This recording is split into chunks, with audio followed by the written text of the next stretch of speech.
I smell acceptable. Oh my god. Yeah, you're It's actually all right. not bad, right? You're pretty good. Hello, everybody. Happy Valentine's Day. Happy Valentine's Day. Yeah, I hope you guys enjoyed a wonderful Valentine's Day and are continuing to enjoy a nice weekend. As we prepare to get out of the South and start heading west again and actually being back on the road, we're really excited about it. It's been wonderful being with family. It's been wonderful being stationary. We've been getting a lot of work done. We've been saving a lot of money, which is great. And this was our purpose from the beginning to do this. And now we're to the point where we can, particularly in March, really start traveling again. And we're pumped about it. And while we've been still, we've had a lot of time to reflect on the time we've had in the bus. Our first 2.5 months that were just crazy hectic, go, go, go. And then our next 2.5 months that were, putting our heads down and being stationary and getting work done. Mm-hmm. We've had a lot of time to think about what we've learned. Yeah, and we've learned a lot about each other, about ourselves, about travel, about the bus, about, a lot of things. So, without further ado, here are 15 things that we now know after living 5 months in a school bus. Number 15. Thank you. For some reason. The transition was pretty emotionally draining. It was... and we've been hesitant to say as much on YouTube because, we get told on YouTube by people that we're snowflakes and we worry too much and we overthink things. And honestly, there's probably some truth to that. But the truth is, the transition for us, and we can only speak to our own experiences, was hard. It was hard. It was tough. There was a lot to get used to very quickly. I think one of the biggest things was that it was you felt very vulnerable very quickly. The bus was great, but it was still just kind of a weird thing to get used to. Mm-hmm. And that took a while, and also just not just that, but managing work while living in the bus and not having the stability and the routine. We had to make all new routines. And then, of course, also, on top of all this, dealing with legal issues, making sure that we were getting our tags. And outrunning the weather. Outrunning some pretty cold weather. Which, again, just being in the bus for the first time, not knowing how things were really going to work very well, there was just a ton of unknowns. And we're very aware of the fact that people go through way more drastic, more difficult changes, not on purpose, and come out better at the end of it. Yeah, we made this choice. We made the choice. And we knew it was going to be weird, and we knew we'd probably get through it, but the bottom line is it was hard for us. Yeah. And there's some Instagram accounts and YouTube accounts that, whether it's on purpose or not, make it seem like rainbows and butterflies all the time. And it's not. And you want to show the good stuff. We want to show the good stuff. But the truth is, it was hard for us, and I think it's important that we share that. We were constantly asking each other, like, are you okay? Mm-hmm. Several times a day, because there were times, and it wasn't always like that, but there were times where it was like, this is not what we imagined. I think we have our heads on straighter now, and we have better expectations moving forward. Mm-hmm. And so it was certainly an opportunity to grow, and I think we did. But yeah, that's end of 15. 14. Balancing work and play is pretty hard. Yeah, so for anybody that works for themselves, I've been working for myself for 4 years. It's hard to stop working. Sometimes I wake up and my first thought is what I need to do for my business, and then I end up working until I fall asleep that night, and it's hard to turn off sometimes. And on the other side of that, when you're surrounded by awesome things, all you want to do is hike and explore and take photos, and getting that to-do list done can be that much harder. Yeah, when we were in Custer, and we were just around, which is, we were sort of forced to be in South Dakota for a longer period of time, but we really enjoyed 90% of our time there, and Custer was amazing, and it was hard to buckle down and get stuff done because we were surrounded by so much cool stuff. Definitely. That was great, and but that's double-edged sword. You gotta take time. Somebody said somewhere that when they know that there's a month or two where they really have to work, they go somewhere really uninteresting. But yeah, balancing work and play can be tough. Number 13. I had this idea in my head that I had a lot of expectations for bus life, and one of them was that we were going to be so much more physically active and more fit. But living in a bus does not magically make you exercise. It is easier sometimes when you are, again, surrounded by beautiful locations and you want to hike all the time. And it's harder sometimes when you're traveling. You're at truck stops, you're at Walmart. It was partially true. Like when we were in Custer, we were hiking every the day. time. But here, not so much. Yeah, not so much. It's not quite as easy. There aren't as many really interesting places to go. There are some cool places nearby, but you have to pay to get into them, and so we're and really, again, we've been bogged down with work, so making a lot of excuses. But all of it to say that we're good at making excuses. We're great at making, like, you haven't met. I mean, my excuses are top notch. You should pay me for my excuses. Oh my Let me know if you need some. That actually ties into number 12. Which is eating healthy has gotten harder since we've lived in the bus. Because, I had this idea that, like, I love my little kitchen. It's going to be so fun to cook all the time. I'm set up perfectly.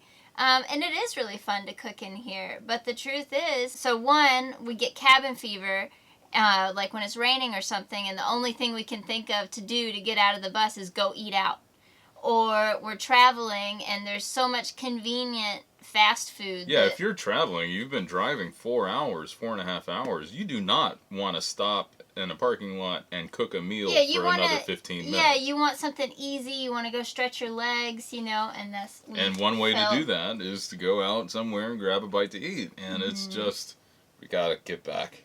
Yeah, well, and even past that, we've been staying with family now, and, of course, like, family and food go together. And the food is so good, and we eat too much of it. Our portion sizes, we've just been, it's hard to stop. So we just got to get back into the zone. We've both put on weight. My belly. But, so... It didn't make us magically exercise, and the bus didn't magically make us eat better either. So gotta work on it. Number 11, we miss our friends. We made, we didn't have any family in Colorado, but we made some really good contacts. We didn't have a ton of friends in Colorado, but we had the friends that we had were really important to us. We miss you guys. Yeah. You guys are great. Number 10, sometimes it's boring. You're in a really small space.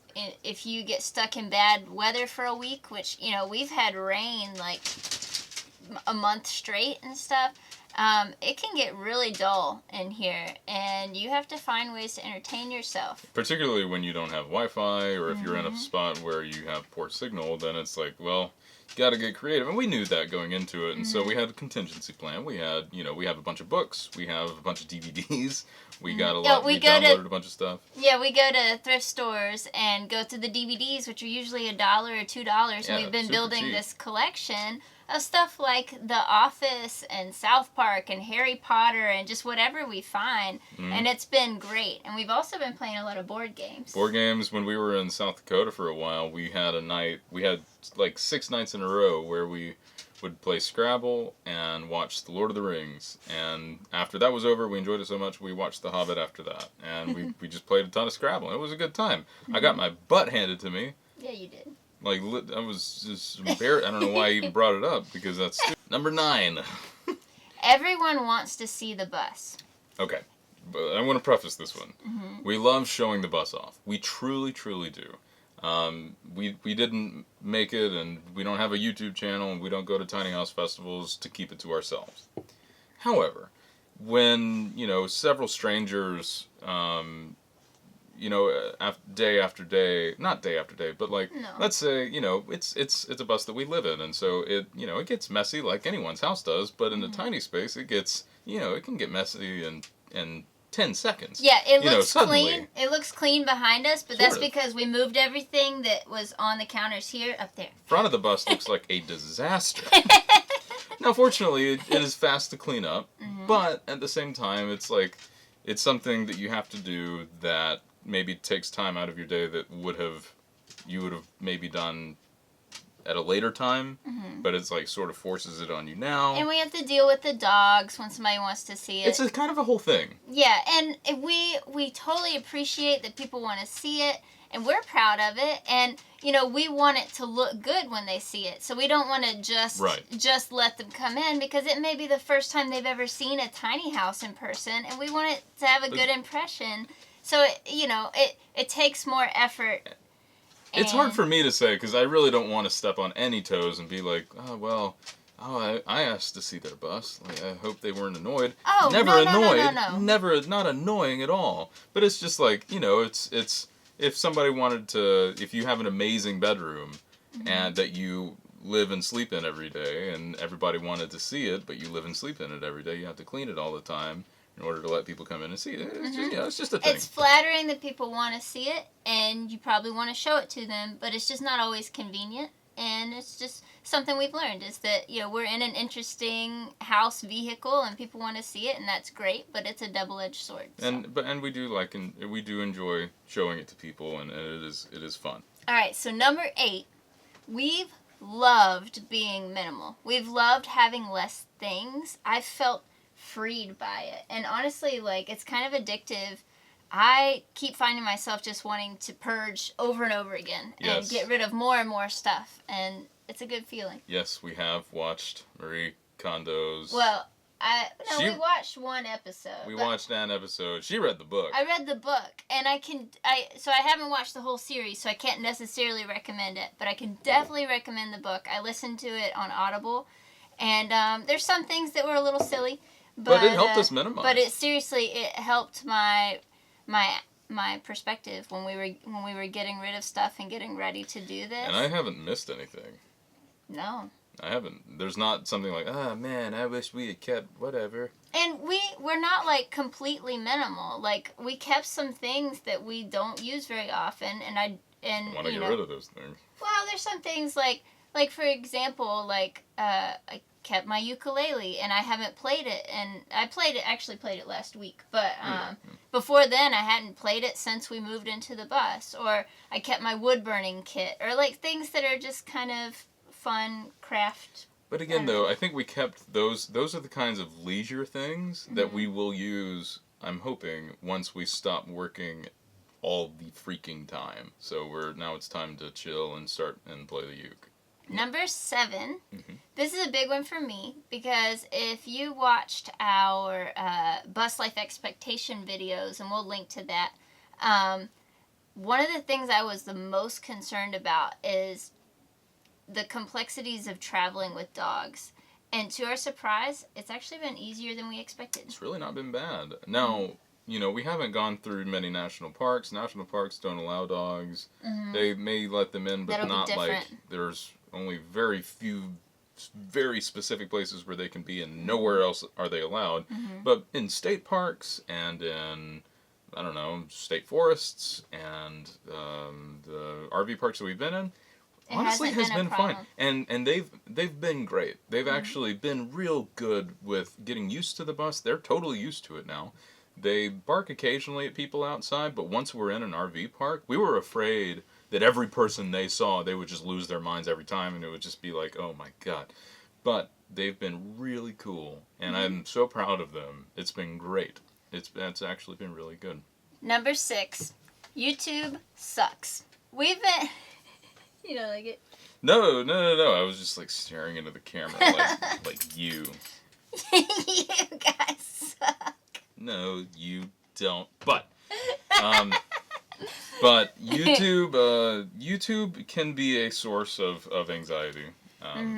So we found a lot of things. So one is just that YouTube is kind of stressful for us, because we really want to make interesting content. We want to post weekly, and sometimes it's hard to make ourselves make a video, because sometimes we haven't done anything interesting, or sometimes we have a lot of other work that is more pressing, because honestly we don't make very much money off of YouTube, and it's kind of hard to justify spending that time. It's not our main source of income, and I don't think it'll ever be our main source of income. So when we have a really jam-packed week of work, but we still want to put out that weekly video, that's when it becomes kind of stressful.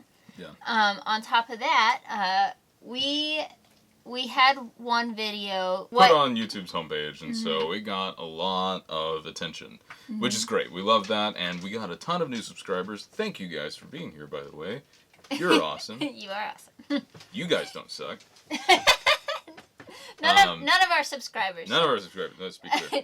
But, you know, when a video goes that big, it kind of brings out the trolls and the strange comments. And I don't know, like, we got some ugly negative comments, and we try to, we expect that. We expect that. And we try to dismiss it, but at the same time, like, sometimes one of those little comments is in the back of your head, and you try to not think about it, but you do. And we also get a lot of, you know, unsolicited advice, which I think is usually coming from well-meaning people who want to help. And sometimes it's truly been helpful, but at a point it gets tiresome to hear hundreds of times, you should have done this, or, you know, you did this wrong. Oh, and what's really funny is that a lot of advice is totally conflicting. Like, you should have done this, you should have done this, and they're totally, like, polar opposite. Right. Like, and so it's just a lot of noise. And I think it's important to remember that there's a lot of ways to solve the same problem, and it may be good advice, but, you know, we made decisions that so far are working for us. So sometimes those comments can get old. And this kind of goes into the next point, but it's also sort of, it's been a good thing. I've allowed fear to prevent me from putting myself out there and doing certain things, because I would be afraid of what people might say, or I just didn't want that sort of attention. I didn't want to be called out for anything. And being on YouTube and having getting a lot of those kinds of comments has sort of helped me, like, just kind of get through that and get over it and let it roll off. Both of us. We have a thicker skin. It's been a good thing, and so I think that's a nice lead into our next point. Number 5, YouTube is awesome. YouTube is awesome. For that reason, you know, it's helped us develop a thicker skin and allow things to roll off our backs a lot easier. Whereas before, they may have hurt, or they may have really, we may have let things get to us a bit. Now it's like, now we can. I've become a lot more confident since being on YouTube. Public speaking is literally like my biggest, bears are my biggest fear. Imagine public speaking in front of other bears. Other bears? I'm a bear too. That would be fun. No, but like public speaking in front of like 30,000 bears. Are they trying to eat me? Or are they cute? Your speech will just make them decide. Oh, God. Okay. Anyway. So it's been good for my confidence to have to get in front of a camera and speak. So sometimes YouTube gives us that extra nudge to do something interesting, because we're like, we need content for this week's video, but we haven't done anything.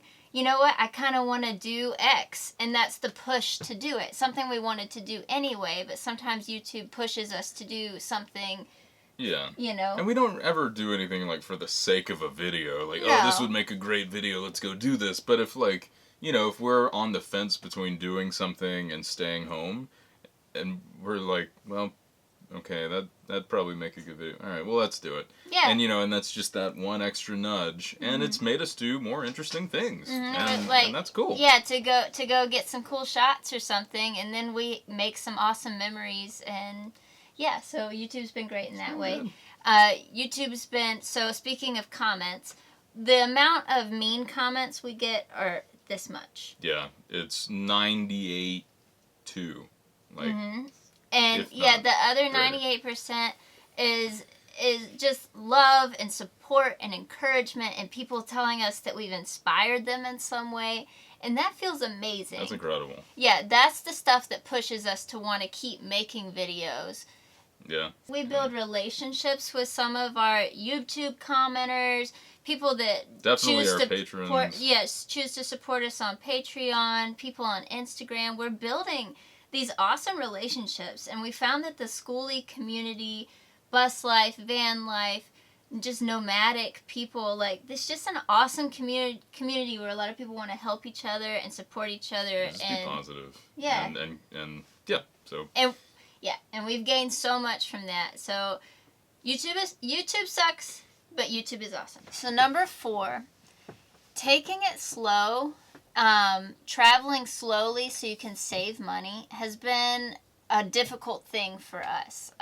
You know, we've got this awesome adventure mobile, and I find myself just wanting to go, but we need to slow down and just regroup and save and work. Well, and which is what we've done, and which is why, you know, we knew that we wanted to do that. We knew we wanted to be in Alabama for a while.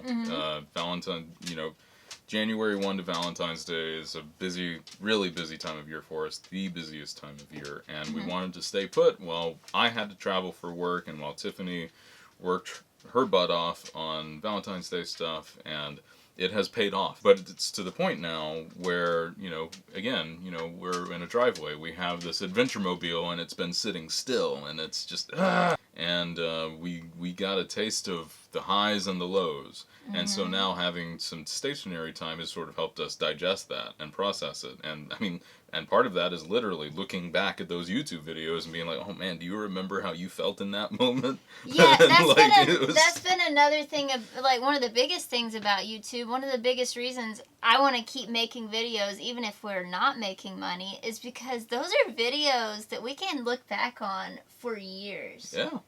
And how cool is that? That is pretty awesome. We're ready to, taking it slow, it's been good, but now we're ready to ramp up and get back on the road. Let's go. 3. Number 3, worry is wasted mental energy. And it really is. That is something that being in the bus has certainly taught me, that I am a worrier from way back. And I guess I thought I was pretty chill, but now that we've moved into the bus, there's a lot of uncertainty. There's a lot of things that I just, you know, not familiar with in this kind of lifestyle, and the bus mechanics and plumbing, electrical, all this stuff. It's just, there's a lot of unknowns. We really haven't done anything this risky before. Yeah, and it is a risk. And so it's brought that nature out of me. And my mental state coming down from South Dakota to Alabama was not always that great, because I was just constantly worrying about something that might happen that never did happen. It was probably never going to happen. And a lot of the stuff that I was worrying about, even if it did happen, wouldn't be that big of a deal. Like, I would just be constantly worried about pipes breaking or pipes bursting because it was freezing, and we had to change out a water pump. Guess what? Not that big a deal. And I think I just lost sight of the perspective. I felt responsible for everything, for everyone's safety, and while that's not really true, it all doesn't fall to me. We share responsibility equally. Being stable for a while we were getting work done in Alabama has really helped me be able to identify what those feelings were and be able to, like, see that worry happening and be able to identify it and say, actually, I can't do anything about this situation, so I'm not going to continue worrying about it. I don't remember where I heard it, but the quote, if you worry, you suffer twice. I love that because it's so true. It is suffering. It's just an awful feeling. You know, the few things we've had to deal with, like you said, haven't been that big of a deal. So it's all about perspective and keeping things in perspective, which was hard for me initially. Recognizing that worry. Yeah. And realizing that it is wasted effort. But that is a gift that the bus and this experience has given me is that the ability to recognize when worry is happening and being able to at least have some semblance of control over that. It's a very valuable thing. It's been good. I think that brings us really well into our number 2 spot, which is just that I feel like we've both grown so much as individuals and as a couple during the build process and living in the bus. When we were building the bus, we learned that we solve problems so differently. We figured out each other's strengths and weaknesses as far as like planning and building and figuring out systems like plumbing and electrical and stuff. And we figured out that, you know, while we usually make a really great team, sometimes we work better separately. And that was a huge lesson for us during the build. She would try to solve a problem one way and try to communicate that idea. I would try to solve a problem another way, I would try to communicate that idea. We couldn't even to save our lives, explain it to each other. We just could not. I would try to explain it, and I would every time I tried to explain what I was talking about, I had to draw it, and even then, sometimes it didn't make sense to the other person. So, I mean, that's a really, really valuable thing that we learned. It was bad. There were a few times it was just like, anyway, but we figured that out. We figured out the fact that, you know what, instead of fighting each other to get out whatever idea is best, honestly, either idea would have probably worked if we just let each other. You work on this project, I'll work on this project, we'll get both things done, and probably it'd take less time. We'd get the bus done twice as fast. If we had adopted that from the beginning, it would have taken us like 6 months. But it was also something I think we gained is trusting each other. Is that even though I don't understand how you think you're going to solve this problem, and you don't understand how I'm going to solve this problem, I trust you to do it because I know you're a smart guy and you'll figure it out. And not micromanaging each other, which is something I struggled with that a little bit, and I didn't mean to do it, but just like trusting that he's going to get these jobs done and I'm going to get these jobs done was huge. So number 1 is, this is exactly what we want to be doing.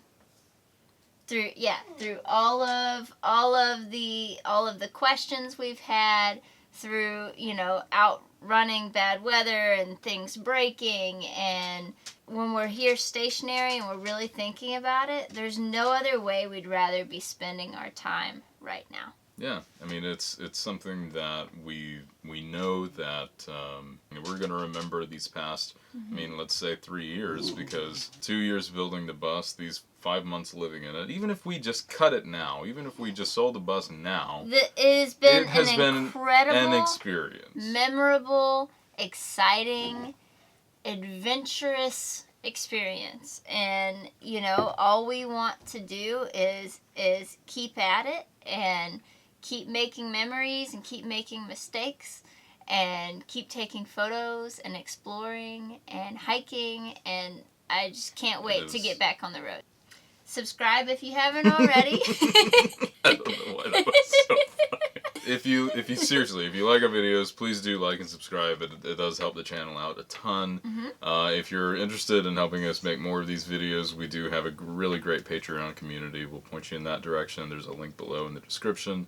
I mean, we love having you guys here. We do like making the videos. The point about YouTube sucks was that just it can be weird sometimes. It's a double-edged sword. But we do like making the videos. We really do. There's some bad things, but choose to. The good things outweigh the bad things. Absolutely. And we're here for a while, so yeah. But we just wanted to be real with you. We're trying to be truthful, and sometimes it sucks, sometimes it's awesome. Most of the time it's awesome. But anyway. Thank you guys for watching. We appreciate you guys. We appreciate you, and we will see you next time. Bye. Bye.